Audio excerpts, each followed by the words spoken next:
Hey guys, History Speaks here. Coming to you from Calcutta, India, actually. I'm doing some research here on British India. All English language research. Don't know any South Asian languages. I want to make that clear. No expert in India, but I'm getting some some documents about the history of British India during the Second World War. I'll probably talk about this research more in the future, but for today, we're going to focus on Holocaust denial. This is the second entry, long time coming. I've been quite busy with my doctoral program and even lazier than I've been busy when I've had free time. But hopefully that'll change. It will change. Forget hopefully, it's going to change. Especially after March, where I have a deadline coming up, but after that should have more time. But anyway, today is going to be the second entry in my series debunking Holocaust denial. And this entry focuses on another problem for deniers, that is the where did they go problem. The where did they go problem. Now, there are many historical facts that are pretty devastating to Holocaust deniers. As I've talked about in the previous video, you got numerous confessions given voluntarily by perpetrators outside of trial, even if you buy the meme, the 4chan meme, that everyone was coerced or their testicles broken at Nuremberg. Beaten, I don't know if testicles can be broken exactly, but had their testicles beaten at Nuremberg. Even if you believe this, numerous Nazis, whether we're talking about or Nazi collaborators, Holocaust collaborators like Hajjamin al-Husseini, writing from Syria, writing his memoirs, Adolf Eichmann talking to friends, Nazi collaborators before he was captured by the Israelis, Albert Speer in a private letter to a former Belgian resistor. You've got tons of Nazis outside of trial, non-coercive situations, admitting it, saying yes, policy was extermination, I was involved in extermination, I knew about it. You got endless, in terms of more evidence, just briefly, you got endless streams of wartime documents from top Nazi leaders, contemporaneous documents from Goebbels, Hans Frank, Himmler, all the top dogs, explicitly referring to, recorded remarks from Hitler, explicitly referring to the murder of the Jews, chemical evidence, forensic evidence of gassings, ironically confirmed by the deniers' experiments themselves, experiments obviously squared by scare quotes, that word, and so on. So you got tons of embarrassing problems for Holocaust denial. But perhaps the most devastating thing for them is the disappearance of millions of Jews in Nazi custody during the war. The where did they go problem, in other words. Let me more specifically define the where did they go problem.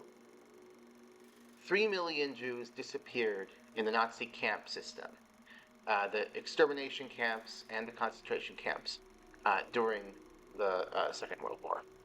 And we know that this figure of at least 3 million Jews disappearing in the camp systems, the Achilles and Reinhardt camps and the main Konzentrationslager, we know this because we know at least 3.3 million were deported to the camps, and at most 300,000 were 3.3 million Jews were deported to the camps. At most 300,000 Jews were still in the camp system at the end of the war.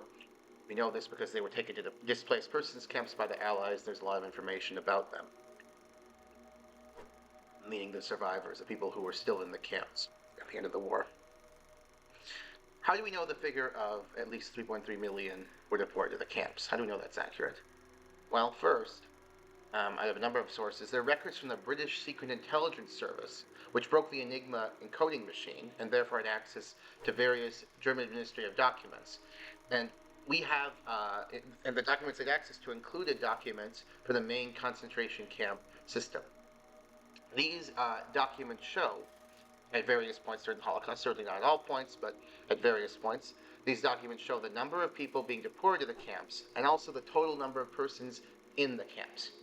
And from this data, we can infer that only a small percentage of the Jews being deported to the concentration camps were still living in the camps several months after or a year after, and so on. So after a certain period of time, the Jews had disappeared from the vast majority of Jews deported to the camps had disappeared from the camps. These decodes make plain. And this requires an explanation. People just don't disappear, right? Why were the vast majority of Jews being deported to the concentration camps, vanished from the camp system? This requires an explanation. We have an explanation. The mainstream historians, they were killed. The Nazis and the revisionists, people who aren't Nazis but are revisionists, need to come up with explanations. In addition to statistics, the kind I mentioned about the main concentration camp system, we also have considerable statistical evidence about the number of Jews deported to the Achilles and Reinhardt camps, Treblinka, Sobibor, Belzec, and Majdanek. About 2 million Jews were deported to these camps. And these figures are verified through German deportation statistics, such as those found in the Hufla telegram and the Korher report. So we know that about 2 million Jews were deported to the Reinhardt camps, maybe a couple 100,000 less, perhaps at least like 1.7 million. We can go with that number if deniers wish. But we know that 1.7 million Jews at least were deported to the Achilles and Reinhardt camps, and almost all these Jews vanished from the Reinhardt camps. A few thousand may have been deported from the Reinhardt camps to the main concentration camp system for forced labor, but this doesn't solve the denier's basic problem. And that problem is that about 3.3 million Jews were deported to Achilles and Reinhardt and the main concentration camps, but only 300,000 were in the camps at war's end. The problem is the vast majority of Jews, literal millions Nazis, disappeared without a trace in the Nazi camp systems. And no explanation has been offered for this. The disappearance of these millions of Jews, the vast majority of Jews, couldn't leave, who had no freedom of movement, who were totally under Nazi control. No explanation has been offered with any evidence for their disappearance, for their vanishing, other than murder. I'm trying to address really quick an in before meme that's just plaguing me. I'm even going to have to go off my notes a bit to do this, because I keep saying 3 million, at least 3 million vanished the camps. Look, and I can hear some denier, meme-brained person saying, oh, 3 million isn't 6 million. Well, 3 million only refers to the Jews who disappeared, or I would say certainly, were killed in the camp system. The figure of 6 million, or 5 to 6 million to be more precise, murdered Jews includes, that historians have developed, includes not only this lowball estimation of 3 million Jews killed in camps, but at least 3 million, but about 1.3 million Jews who were shot by the Einsatzgruppen, many hundreds of thousands of Jews who were killed by the Romanians, tens of thousands who were killed by the Croats, who also were exterminating Mike Enoch's relatives. They were exterminating Serbs, by the way, that Nazi puppet state, and hundreds of thousands of other Jews who met death in other ways, for example, by being worked to death in the ghettos or starved and so on. Anyway, with that throat clearing out of the way, let's get back to the issue. Again, core issue. What is the where they go problem? The where they go problem refers to what happened to the 3 million Jews who disappeared in Nazi custody during the war. Again, about 3.3 million were in Nazi custody. At least 3 million of them, well over 90%, disappeared in Nazi custody during the war. They were trapped in the Nazi camp system and then vanished. Where did they go? That is the basic denial problem. Now, history is about developing narratives with evidence to explain phenomena. And the core premise of history is that we need to develop explanations for phenomena. We can't just say, oh, X happened. We need to develop narratives and explanation that make sense of them. So in this case, we have a phenomena. All these millions of Jews vanishing from the Nazi concentration camps. An explanation for this phenomenon is required. People do not simply disappear. And we as mainstream historians have a narrative with tons of positive evidence. They were killed. This explanation is supported upon by documentary, forensic, testimonial evidence, mountains of that. Libraries worth of that. Literally libraries worth of that. For denial to be even a rational alternative to the mainstream historiography, deniers have to come up with an alternative explanation for how millions of Jews disappeared in Nazi custody in the Nazi camp system. And you do not have to take that from me, the claim that they have a burden of proof in this regard. Take it from prominent ex-denier Eric Hunt, who was a leading denier who abandoned denial, still a far-right views, hasn't changed any of his far-right political views. But I have a lot of respect for Eric Hunt because he abandoned Holocaust denial based on how absurd and dumb it was. And namely, and most especially because of how absurd and dumb it was for deniers to have no explanation as to how millions of Jews disappeared in the camp system. Hunt was, as I say, bothered by the problem of millions of disappeared Jews in the Nazi camp system. It seemed absurd to him. There's no explanation for this on the denier side. And so he asked the leading Holocaust deniers, where did they go? What happened to these millions of Jews who vanished in the camps? Let me take a swig of water and I'll quote Hunt. Okay, to quote Hunt directly. Through the years, I have asked several prominent revisionists this question. The most common response to the where they go question, that is I don't know. Does this answer sound like it would win a public debate, let alone get laughed out of an auditorium?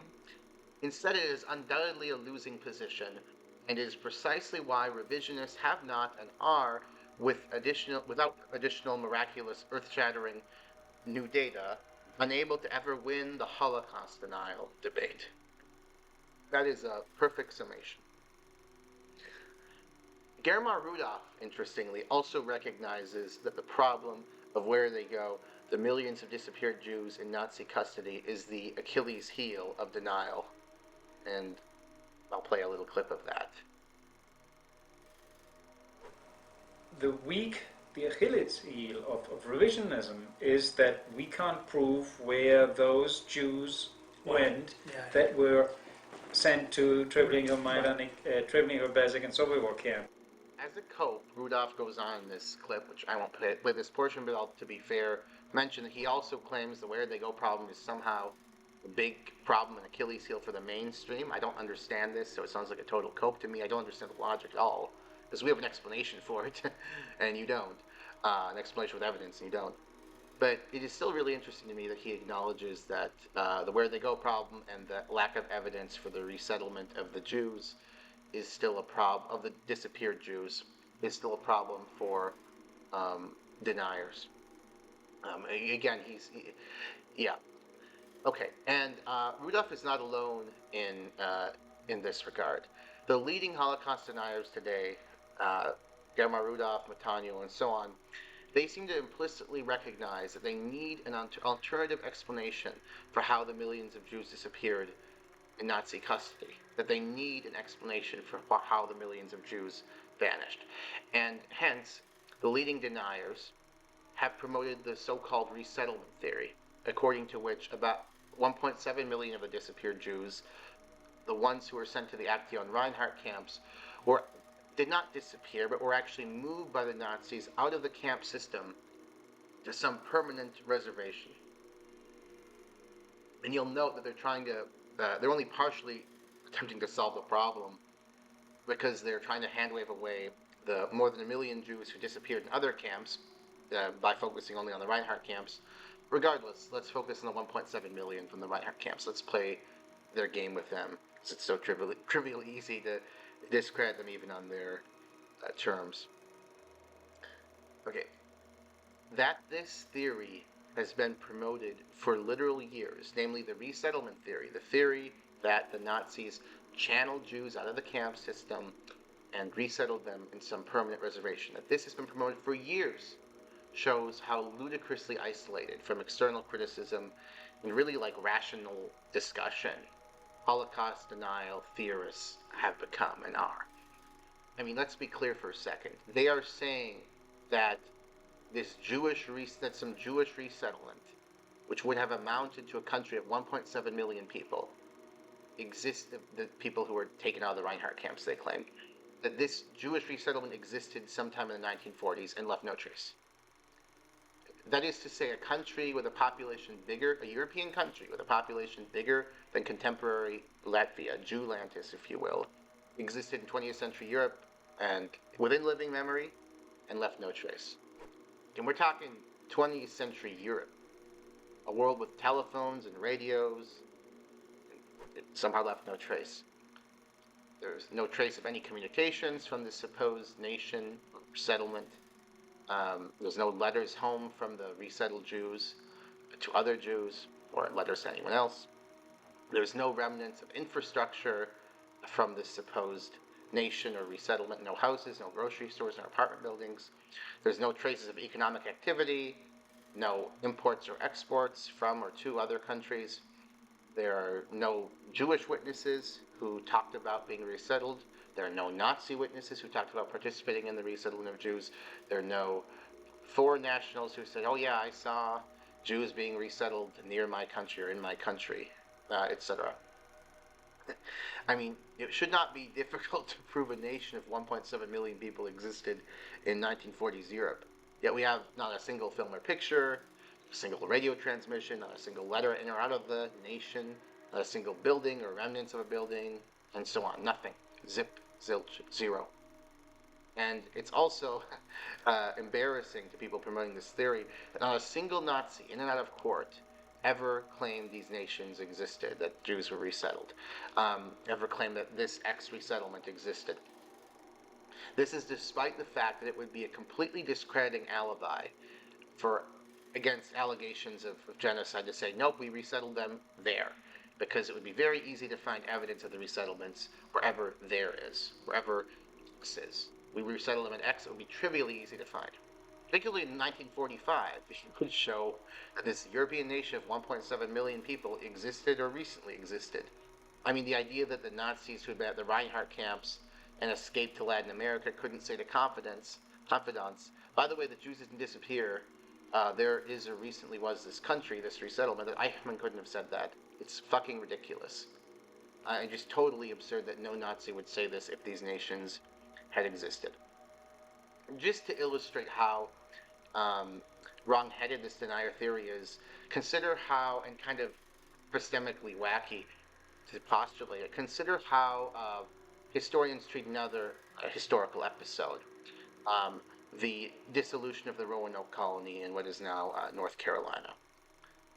Between 1588 and 1561, between 112 and 121 colonists vanished without any documentary trace from what was the Roanoke colony. There was no written correspondence or any other documentary evidence from these colonists in the relevant time period. And ships that later came attempting to resupply the colonists failed to locate them. And there was no other successful location of any of these people. They vanished. Now, the disappearance of these, at most 121 colonists, is widely, in the late 1500s, is widely considered one of the great mysteries of American history by historians and lay people alike, such that scholars still to this day are promulgating hypotheses and debating potential explanations. It is even, this episode has even spawned quite a bit of superstition, and even sober-minded scholars regard it as strange, improbable, and frankly not leading to fruitful scholarship because of the lack of documentary evidence supporting any explanation of how the settlers vanished, or forensic evidence for that matter. Okay, so historians regard the Roanoke colony's dissolution as highly improbable and strange. But what then would we call the denier resettlement theory? The deniers are claiming that this massive nation or nations of Jews, it could be nations, I suppose. One Twitter critic said there could be 5 resettlements, so I suppose, sure, if you think that reduces the makes it more plausible that 5 Jewish Icelands existed, for which we have no evidence, rather than 1 Jewish Latvia, okay, fine, go with that. But anyway, the deniers are claiming this massive nation or nations of Jews existed and disappeared without a trace, of 1.7 million people.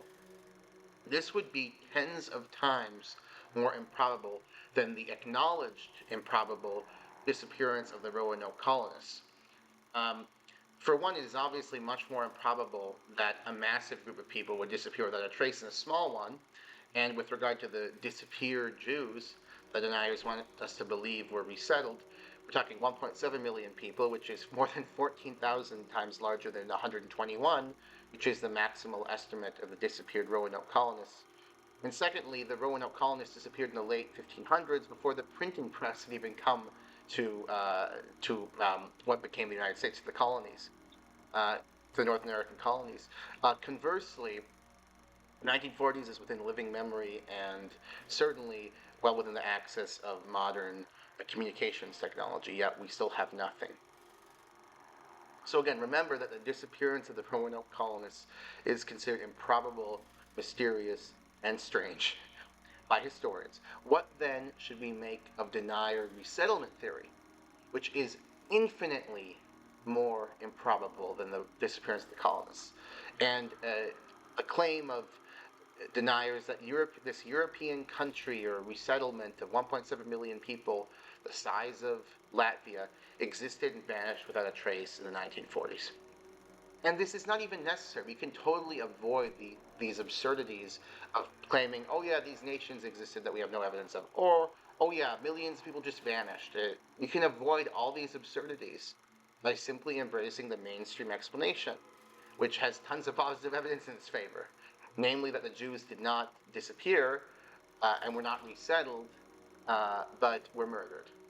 Again, this explanation has tons of positive evidence supporting it, and documentary, testimonial, forensic evidence, etc., and also allows us to avoid the total absurdity and irrationality and laughability of the denier resettlement alternative.